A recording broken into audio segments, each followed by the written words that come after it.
ஆண்டவராகிய இயேசு கிறிஸ்துவின் நாமத்தினால் இந்த புதிய காலை பொழுதிலே உங்களை சந்திப்பதிலே மகிழ்ச்சி அடைகிறேன். இன்னைக்கு மனித குலத்தை மிகவும் வருத்தக்கூடிய ஒரு விஷயம் என்று சொன்னால் அவனுடைய இருதயத்திலே குடிகொள்கிறதான கவலை. இன்னைக்கு பல விதங்களிலே மனிதனை கவலை ஆட்கொள்ளுகிறதாக இருக்கிறது.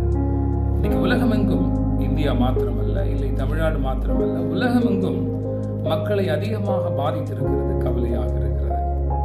ஒரு நீதிபதி இவனமாய் சொன்னார், அதி சீக்கிரத்தில் இந்தியா ஒரு மூடர்களுடைய கூடாரமாக மாறப்போகிறது, இல்லை பைத்தியக்காரனுடைய கூடாரமாக மாறப்போகிறது. என்று சொன்னால் 70% இந்தியாவில் இருக்கக்கூடியவர்கள் முதல்ல டென்ஷன் ஆகிறார்கள்.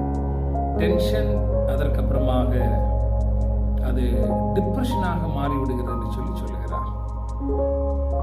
ஆகவே இந்த நாட்களில் சின்ன சின்ன விஷயங்களுக்காக கவலைப்படக்கூடிய மக்கள் கூட அதிகரித்திருக்கிறார்கள். ஒரு காலத்தில் பெரியவர்களிடத்தில் கடந்து வந்ததான இந்த கவலை இன்றைக்கு சிறுவர்களை கூட பாதித்திருக்கிறது என்பதை நாம் நினைக்கிற பொழுது அது யோசிக்க வேண்டிய ஒன்றாக இருக்கிறது. இந்த டென்ஷன் ஆன்சைட்டியாக மாறுகிறது. இந்த ஆன்சைட்டி டிப்ரெஷனாக மாறுகிறது.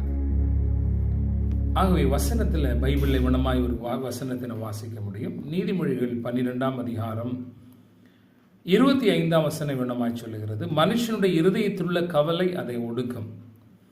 மனுஷனுடைய இருதயத்தில் அவனுக்கு ஏற்படக்கூடிய கவலை அவனுடைய இருதயத்தை ஒடுக்குமாம்.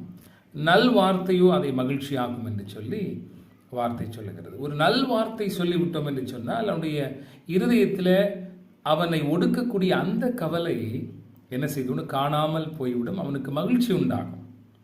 ஆகவே தான் சங்கீதம் 42 சங்கீதக்காரன் நிவனமாக எழுதுகிறார், என் ஆத்துமாவை நீ ஏன் கலங்குகிறாய்.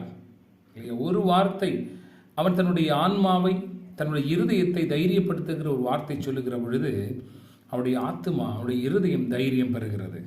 ஆகவே கவலை கொள்ளக்கூடிய உங்கள் இருதயத்தை ஒடுக்கக்கூடிய அந்த இருதயத்தில் நல் வார்த்தைகளை நீங்கள் பேசி பாருங்கள், இல்லை நல் வார்த்தைகளை சொல்லி பாருங்கள். ஒவ்வொரு காலையும் எழுதும் பொழுது உங்கள் சூழலுக்கு ஏற்ற வண்ணமாக உங்களுடைய வார்த்தை இல்லாதபடிக்கு தைரியத்திற்குரிய வார்த்தைகளாக உங்களிடத்தில் நீங்கள் பேசுங்கள். அதற்கப்புறம் அடுத்த இடத்தில் பேசுங்கள்.